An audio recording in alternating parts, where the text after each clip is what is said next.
keep winning, winning. I'ma keep winning, winning. I'ma keep winning, winning. Artlist.io. But you wanna go play yourself. You can try to save yourself. But you wanna go play yourself. You can try to save yourself. But you wanna go play yourself. You can try to save yourself. But you wanna go play yourself. Yeah, you gon' need 100 men, 100 scopes, 100 cans just for you to watch Music what I'm doing under the sun licensing again. reimagined. Gift MCs doing the running man. If you want me to get it poppin', may cost 100 pence. Yeah, what I supply is always in demand. The throne is mine, take that. It ain't a high five, got the upper hand. I'm too real, can't fake that. Who you know putting fear in them like this? You a vampire, still suck when you bite this. Lord forgive me for my sins, I'm feeling righteous. But they been next to me to show me I might just. They didn't think I could do it, I had to demonstrate how the flow is so heavenly, keeping demons straight. Who they fooling? I showed them the jig is up again. When I asked them who was the best, they get this to stuttering. Tell them. I'ma keep winning, winning. I'ma keep winning, winning. I'ma keep winning, winning. You can try to save yourself, but you wanna go play yourself.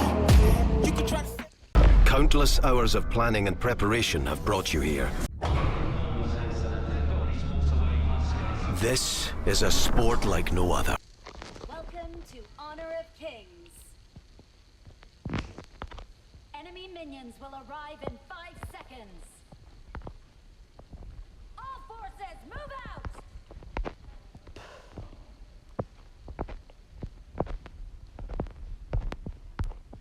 We have our team. Okay, sweet. So, hello everyone.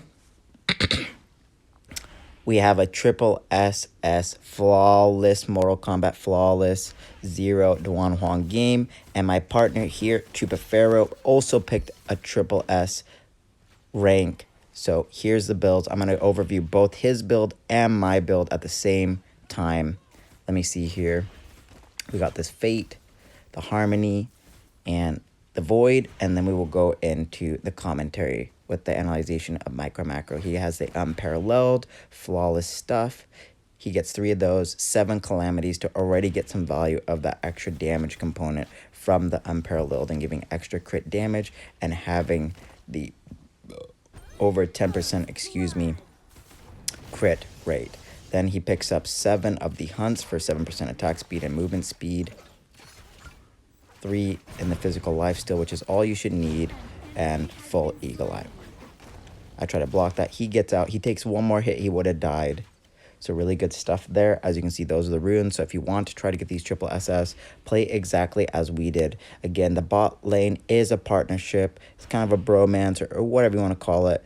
That the bot lane does have to have perfect synergy or the bot lane will fall apart. You will notice that there's a lot of times when people talk about ADC difference or support difference, and usually that's not necessarily a difference. The reality and the whole truth there is sometimes we just don't cooperate as one unit, and that's a synergy thing. It's not that they're bad players. The reality is we couldn't get on the same page to achieve the same result me and Chupa Pharaoh had acquired this game. So try your best to work with each other. At the end of the day, that will lead you to being cohesive in synergy and winning the game. So with that being said, let's get into it. A Spartan is a symbol. Hope where there is none. They get a nice gameplay, and I totally cut them off. Luar couldn't do anything about it, and we get a kill secure 101. Chupa Pharaoh with a 101. So just spreading the love, doing my part. Chupa Pharaoh's there, and he walks away. So what do? I throw any balls, any number of balls that I have at that current time and cut off the Hino, zone him out. I see Channel getting attacked and Luar has a good ult, so I stop this guy from diving because he's been shooting off his skill and knocking us up, and Secure was a trouble at the beginning of the match. So I analyzed that prior, and based on his kind of one-trick mentality, I said, no, you're not going to fly in there and try to grab my Chano. I said, I'm going to ult you, and Luar was on the other side of that wall, so I'm pretty sure Chano will be out. I made a hypothesis, and it was correct, so let's go. Nakarura also did really well this game, so we're just going to overview that real quick. Mutation here for 9, 1 Calamity, 10 of the Stealth, and 10 of the Eagle Eye.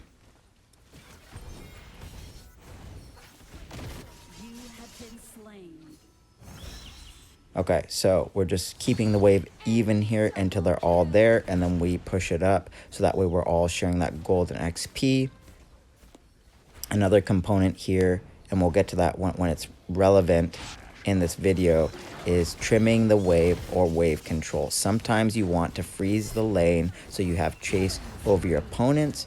Other times you want to push it to secure that gold and perhaps deny them that opportunity. Perfect flash on my Chano here, Chupafaro, and I just come in, pull that aggro, that hard focus of the team, and do my tank job, take that damage taken statistic, and block them from shutting him down.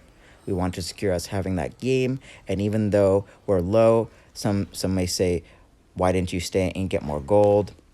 The reality is, if you greed that and die, it would be a complete throw, a complete biff. Again, flawless is required in getting these perfect scores and those perfect ratings and moving up to the highest level of play. So strive for perfection. It is do or do not mentality. We got that Shield of Redemption here. Guardian Redemption, technically speaking. I just kind of call it that. I see the Luar gets caught by my 2 here, so we go in there, follow that. Chupafaro comes in and still clean secures that kill. So perfect play on him. Those kills by right do go to him. And then my job is to kill secure if he can't get it. So really good stuff there. He gets out. He's not greeting the play. I'm just pulling the aggro, so he might get an extra hit. They pull forward, so there's a little bit of chase value there. When they're overextended past the halfway point, you can go back to basketball and think half sides or any of those sports. If they're past the half side, kind of show a little bit of aggro mentality, so that way you know we don't want you to push forward. We want to keep you on your side, so that way we can continue to win the game.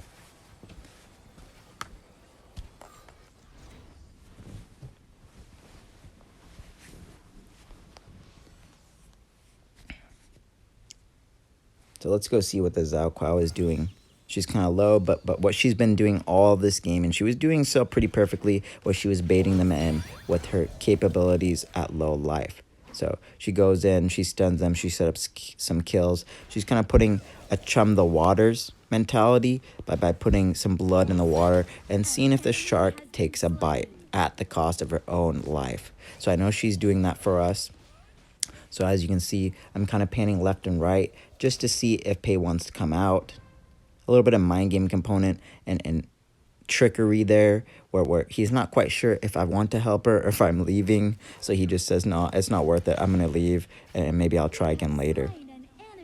Again, Zhao Kuo goes over there with the Ata and completely kills that one guy in the top lane. It's really good stuff there. He does have untargetable in his ult. It is pretty nice and it is pretty good. The problem is when you have things higher on the list, like suppression in the Liang and the Donghuang, you're not even going to get the availability to use that. So they completely get shut down on that. So that's why it's a little lower on the list, because the top of the list has a little bit more value at dealing things lower in the list. So pick that broken top part of the tier list in terms of the champion selection and then go from there. I see him coming. I hope to pull that guy out. It just didn't work, but it was worth a shot in terms of trying to protect them. I see them going for a play. Wasn't sure if that guy was going to chase, so I just dropped my balls directly over. This is my world now. Humanity will be all but a memory. This ring will be operational. For the Chano in case he was going to greed the play. So I just recall here. I don't want to greed. I'm getting pretty low and that could be clappable. Greed mentality is something that can be punished, so try to stay within protocol of the rules. Those rules are meant there to keep you from being demoralized. I don't want you guys to be demoralized. I want us to have a good time, analyze, evolve, and win together. Whether you're on the enemy side or my team, that is the same mentality for all. And again, the reality is the enemy team doesn't need to give us kills. We can just push them out, take these turrets, and they can feel better because, unfortunately, there is a little bit of sting associated with dying. But if you're a good person, then there probably shouldn't be any sting. And that's only for the people with egos. The people who don't have egos, we just don't really care, right? Hello, I want to play a game. We're good people about it. If you get me fair and square, you get me fair and square. If I get you fair and square, then it's all good in the hood, you know. So as you see, I picked up that Boots of Resistance there. So we'll overview that on the top right, just like the Redemption Shield.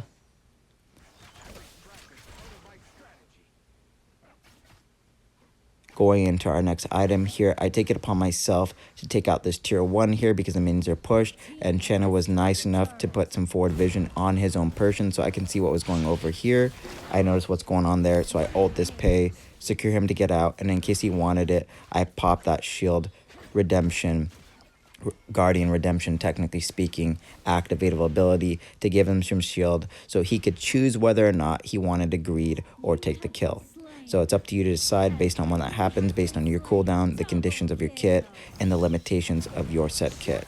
I see this guy going in, and I try to block him and stay behind him in case he tries to use his ultimate, because the counter play there is movement game, kiting. So if you know he's looking to play his ultimate, if you stand directly behind him and he's shooting it forward, then he will not be able to get you with that ult, and he won't get the damage. So a little bit of counterplay in terms of what champions are there and how you can handle those champions instead of feeling like you need to ban them.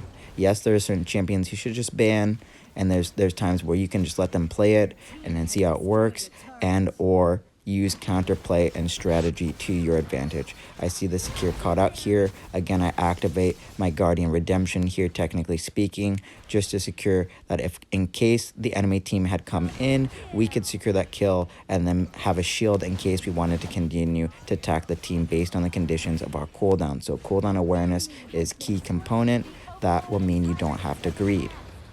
Play on your cooldowns and then kind of stay around or walk away slightly, because again, we have the shortest cooldowns in the world here at HOK, so we get to fight it out pretty much all game long.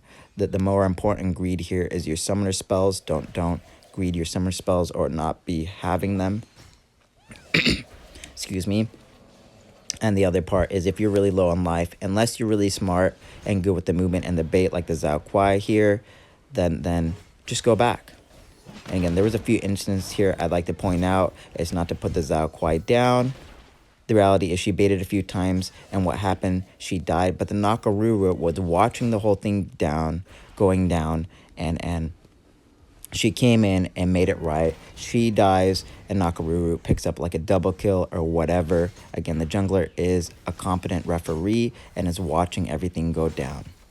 So I tried to cover this Atta. I did try to ping him because I was really low, and I felt bad that I told him to retreat and kind of made him second guess his decision. So I greed a little bit myself just to stop that from happening. He ends up picking a double kill. It was all right, and my mentality was in the right place and covering him and supporting him. Even though I didn't feel comfortable with the play and told him to retreat, I still took it upon myself to make sure to give him some opportunity to not die over me telling him to retreat. Not just leaving a man behind. It goes to Black Hawk down, leave no man behind. So when we talk about rule number 4, in terms of you're helping your team but not get clapped, think about their life, and you're the lifeline, you're the support, you're the guardian, like Guardian Redemption, it's implied in the name. Be the hero, have heroic spirit, and try to keep your teammates alive.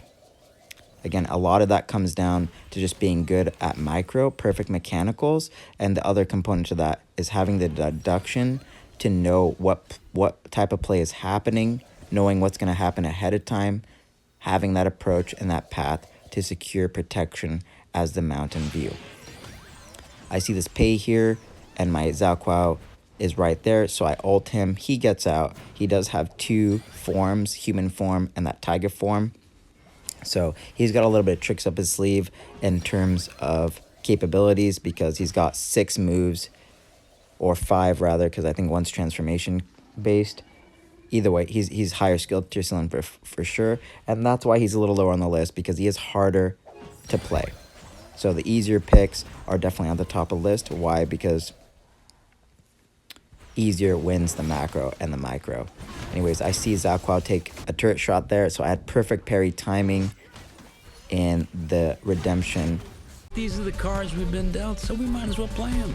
Guardian Redemption correction, and she doesn't even have to take a turret shot, and I keep her alive. Their top lane dives forward, so I kind of switch aggro with her to try to get her out. Unfortunately, they did get her, but it's okay. I see them trying to hard focus my team here, so I just ult them and get out. My team was paying an abundance of attention, very aware, head on a swivel, so props to that. They got out, and they knew I was retreating and let me recall without greeting their stay. They weren't forcing a play I wasn't comfortable with, and I'm not forcing them to play in plays they're not comfortable with. Play in your limitations of your kit and flex the kit in its power as a whole in terms of your Arcana and your tier 3 build components. Be a cohesive unit and don't make people do things that they don't want to do or you don't want to do, because that's going to lead to bad decision making, and you guys are going to end up to ints. You're going to die when you knew you could have got out there alive, and that's going to lead you to not be a flawless player. So try to iron those out through analyzation, evolution, and win those games in a flawless manner so you can get those pips, not be stuck in elo hell, and feel like a champion in the realm of HOK, Honor of Kings. As you can see, I got that Blazing Cape, the Mask of Agony, and the Ominous Premonition. So I will overview those for you as they get bought in the top right side of your interface of the video. So I see a play breaking out here. I chuck those balls in to zone them out so they can't go backwards, which gives Zhao Kuo opportunity to do something and kind of stick her neck into the turret. She does have pretty good range and cooldown, so that provides some more kill potential, window of opportunity. I see Chano going for a play. I'm like, no, stop it. I don't want him to die. So he peels him out perfectly away from the team, and I just grab him and we clap. The rest of the team is whittled down, and the rest is on death timers, so there's only a few remainder. We just clean that up. We go in there and just clap the rest. And with that being said, that concludes the game. GGWP, checkmate. Checkmate. So here is the end game results in terms of metrics. As you can see, I said before, 2 triple S on Chupafaro, my friend in the bot lane, and myself. A flawless 25-0 and a flawless 27-1. So great stuff. You can also see Otto with a 5-1-8, Nakaruru with 11-2-6, and the Zhao Kuo with a 5-5-8, getting those baits for us, giving her life for some of us to be able to have that opportunity. If you have a bait, that is kill potential, because that is something that can be punished on the enemy team in terms of them trying to punish you for a greed. If you are aware of that, then you can try to protect them, knowing she's just putting a line in the water, hoping someone takes a bite. So with that being said, let's look into the build components here of the tier 3s and just kind of get a quick overview of what's going on. Everything looks like perfect meta builds. I can't say anything is wrong. Everything looks good. Even on the enemy side, everything looks good. So it just didn't work out for the enemy team, but that doesn't mean they didn't have good builds. Again, it was kind of a steamroll. Part of that is my level of competency and shot calling. And the other part of that is my team was there every step of the way, and we acted as a cohesive unit of phalanx, and we played competently. So competency is the judge of the game, and that will lead you to the wins. So let's get to the next step in the metrics here. We got really good team fighting on both sides. Excuse me. Damage taken here on the high note, 27%. That's what I like to see. Real big number doing his job, flexing that kit to the maximum level to make sure he gets that top statistic. On my team, you can see me with a 31%, really good stuff. Also the Ata with a 22%, really good stuff. You can see that Zhao Kuo, she had perfect baits. In addition to that, damage dealt was really high with 24%. And my Chupafaro, my amazing ADC, let's go, 31% on 140,000 damage for a pretty quick game. So next step in the match components, we are blue side here. We had 9 turrets, they had none, they had no objectives. We had 2 Tyrants, 3 Overlords. It goes to show if you have overbearing competency and synergy with a phalanx mindset. You are just going to smash your enemies. Let's go. Let's go get those wins. Let's analyze, evolve, and win together. So stick around, like, comment, subscribe to my channel. It's free. If you're into this type of mentality, I will help you out. So with that being said, check the beginning of the video for the tier list on the tier 3s and the champions so you can be set for success. The other component to that is check my top of the description of any and every video. You will see the 5 rules for 5v5 ranked MOBAs. That applies to every single MOBA to date. And check those 3 steps to gaming success, as that will lead you to winning games and all games and just evolve you into a godlike gamer. So that being said, that will be the end of this video. Have a good day or night, everyone. I will catch you in the next one. Bye.